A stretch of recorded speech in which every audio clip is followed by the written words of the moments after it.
You are live. Fantastic. Thank you, Anna.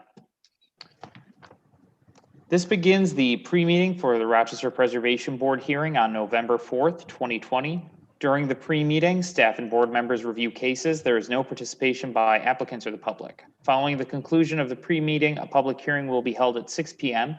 Here, all cases will be heard, applicants will present, and public comments will be read into the record. After the conclusion of the hearing, deliberations will follow. The board will take action on cases that were heard at the public hearing, and there is no participation by applicants or the public at that time. I ask that all staff and board members mute their microphones at this time and keep themselves muted unless they're going to speak. So welcome, everyone. I have one new item of business to go over, I guess, before we start going through the cases, and that is that we need to have a vote for a new vice chair to the board. As you know, Jason Dobbs was the vice chair. He is now an alternate member to the board, so we need one of the full members here today to be voted in as the vice chair. So Chris, if you want to take that over and maybe count the vote. I don't know if anyone wants to make a nomination. I'd like to nominate. Would anyone? I'm sorry. I didn't hear you, Deborah. I'm sorry. Sorry, Chris. I answered Chris's question before you introduced it. So. Oh, that's okay. Who did you want to nominate? I was going to nominate David Matthews if he's interested. David, are you interested? I was going to nominate Deborah Beardsley, actually. She was interested. No, this is awkward. Deborah, I was going to nominate you too. Honestly, either of you would be great. I have served in the past. I would rather wait that out given the additional school responsibilities. Thanks. Thanks, though. I appreciate the endorsement. I'd be interested. I guess I just wanted to, I was going to ask Chris Snyder about becoming an alternate in maybe the near future, just due to some intensities at work and maybe some limits on my time for the next year or so. So I don't know if that would affect the decision and what kind of time frame or whatever that would involve. So. I mean, go ahead. Oh, so Chris, he asked the question too. I was going to, listening to what Dave said, maybe nominate somebody else, but Chris, you should answer. It wouldn't bar you from becoming if you wanted to take on the responsibility of vice chair, you could do that, and then we could, at sometime in the future, vote for a new vice chair. That wouldn't really affect that.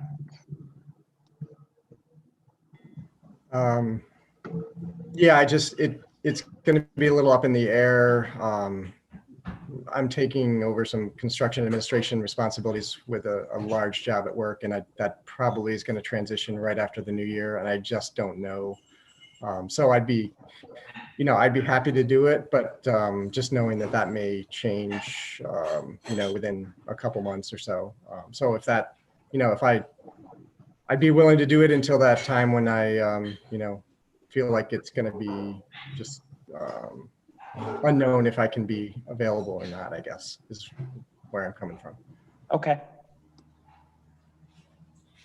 Okay, well, David Matthews has been nominated, so let's take a vote. Well, could I? Yes. So Kirsten, I don't know if you'd be comfortable doing it, but I was thinking of nominating you. It's totally up to you guys. I mean, I've only been official for a day. What's involved? Chris Snyder? Yeah, so sorry, I was having trouble unmuting myself. Yes, and maybe Tom could elaborate on this, Tom Worth, but in the absence of the chair, the vice chair would take on the responsibilities of managing the meeting, such as Chris does. So it's not that hard. So that's about it. Yep. Yeah, Chris, my understanding is you have no responsibilities between the meetings. It's just that you run the meeting. Right. And Kirsten, I know that this is your first day as a full-time member, but Yep. you've been at board meetings for a couple of years. You've interacted with most of us. You certainly know Yeah. how things are run. I mean, if you need me to do it, I'm happy to do it. We're all busy, right? So, David, if you feel more comfortable waiting, I can do it if you need me to. Yeah, I don't want to, come on and then just, within a month or two, then just have to, relinquish that. I'd feel awful if I, had that responsibility and then wasn't be able to fulfill it. So that'd be great. I appreciate it. All right, then Okay. we'll go with I wish all Kirsten Silver. candidates in all elections were this cooperative. We're just looking for a peaceful transition That's what from I was gonna Jason to say. you. So let's take a vote, and we'll vote alphabetically. We'll start with Deborah. I wholeheartedly vote for Kirsten. Okay. Isaac Brocker. Yeah, I do too. Thank you. Christopher Coretta, that's me next. I also support Kirsten. Kajana. Yes, definitely. Jim Davini's not here. Gerald Gam. Without reservation, I cast my vote for Kirsten. Thank you. David Matthews. Yes, it's a yes for me. Okay. Kirsten, do we get a vote from Sure. you? Okay, so it's unanimous. You are the new vice chair. Welcome aboard.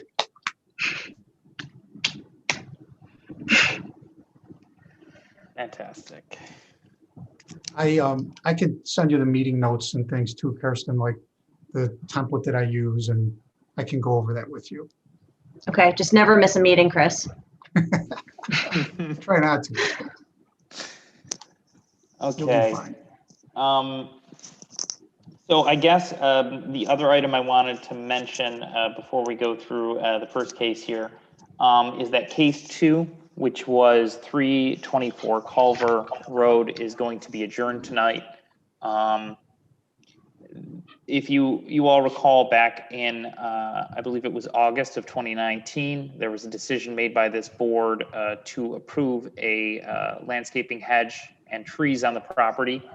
As a condition of that approval, it was said that the wire fencing around that hedge on the interior of the property would need to be removed. It has not been removed, and since the applicant is coming with a new application, we are barred from bringing a new application for this property and the premises of these properties until that violation has been cured in accordance with the zoning code. So because that is still an outstanding violation, the only thing that we could review from this applicant at this point is an application to cure that violation. Anything beyond that, we cannot. And the applicant still has the fence up, so we cannot review that tonight, but they may be coming either next month or sometime in the future with application to cure the fence issue on that property. So we won't be having a public hearing of that property either. And during the public hearing, I will just mention exactly what I've just stated, and that it will need to be adjourned for this night and held to a future hearing. So with that, we can go through case 1. My first question before we actually talk about that case, there were some members who are present tonight that were not present the first night that we heard this case. It is a return case. So those people are Kajana, Isaac, Deborah, and David.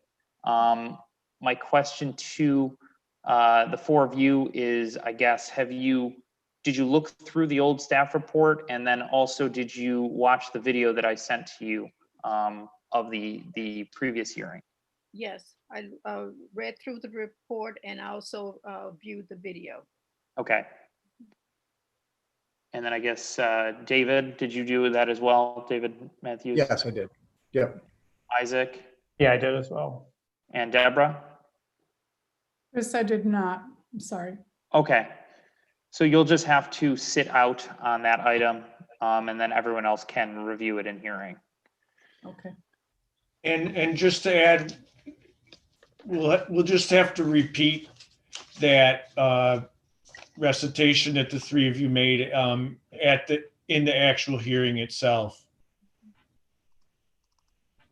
So, I'll ask you the same questions and confirm on the record that you reviewed the prior staff report and listened to listen to the recording of the previous hearing.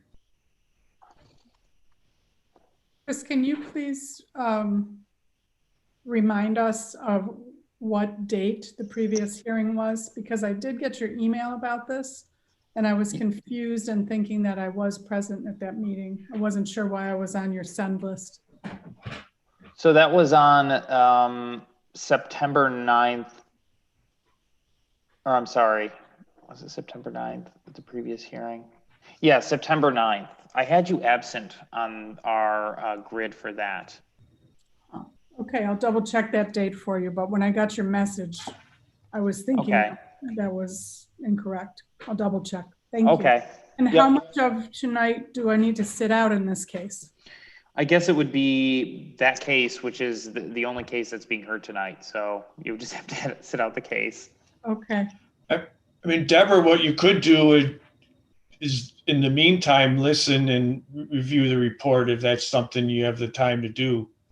Before 6 o'clock, you mean? Yeah. Tom? Yeah, sure. Yeah, that's I'll do actually a that. good idea. I'll do that. And Chris, I just looked that up in my date book for a memory jog, and you're correct. I was helping a family member with a surgery that Oh, afternoon. yes. I So- remember it being something sudden that it was sort of like, it wasn't a scheduled thing. So, Right. yep. Right. Yep. Okay. Yes, I can catch up to this during our break. No problem. Okay, perfect. So I guess I'll just ask openly. I can bring up the document if anyone wants me to take a closer look, but did anyone have any outstanding questions about this case? Anything that was unclear? Okay. All right, well, that's pretty easy then. The last item, I guess, is the site visits for case one. Did anyone not visit the site? So everyone visited the site. Okay, perfect. And that is it. So I guess we will reconvene at 6. That is the end of the pre-meeting. If everyone wants to